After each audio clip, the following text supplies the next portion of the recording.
வணக்கம். விண்வெளி மருத்துவத்தினுடைய ஒரு செய்தி. இது தூய்மை செய்யப்பட்ட ஒரு குடல். இது தூய்மை செய்யாத ஒரு குடல். 100க்கு 100 பேர்த்துக்கு இந்த மாதிரி தான் இருக்கும். இந்த குடலமைப்பு யாருக்கு இருக்குன்னா, சாதாரண உணவை திங்கிறவங்க, இட்லி பலகாரங்களை திங்கிறவங்க. இன்றைக்கி 100க்கு 100 பேர் பலகாரம் திங்கிறவங்க தான் இருக்காங்க.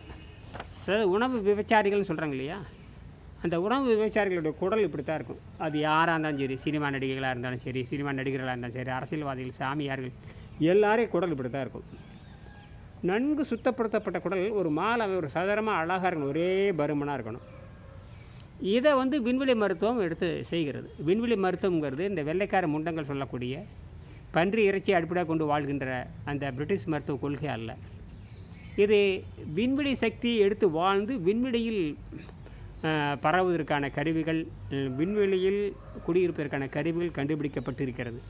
நமக்கான கருவிகளை நாமே வடிவமைச்சிருக்கிறோம் என்று புரிந்து கொள்ள வேண்டும்.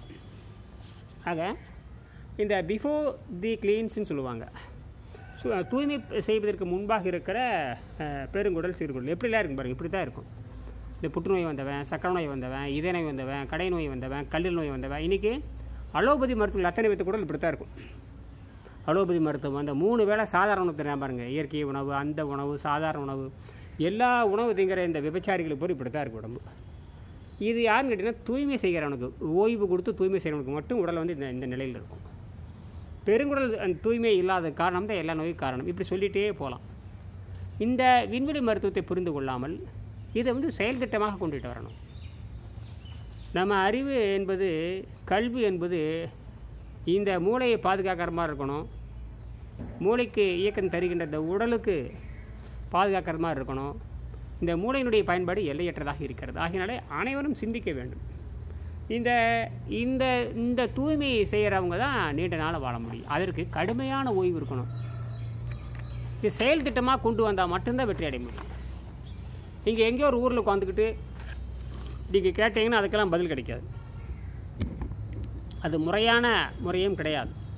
அப்படிலாம் நீங்கள் எங்கேருந்தோ கேட்டுக்கிட்டு எங்கேருந்தெல்லாம் கேட்டிங்கன்னா அதுக்குள்ள அதெல்லாம் அது மரியாதை குறைவு என்று புரிந்து கொள்ள வேண்டும். மரியாதை குறைவு என்று புரிந்து கொள்ள வேண்டும். புரிஞ்சுட்டிங்களா? சரி.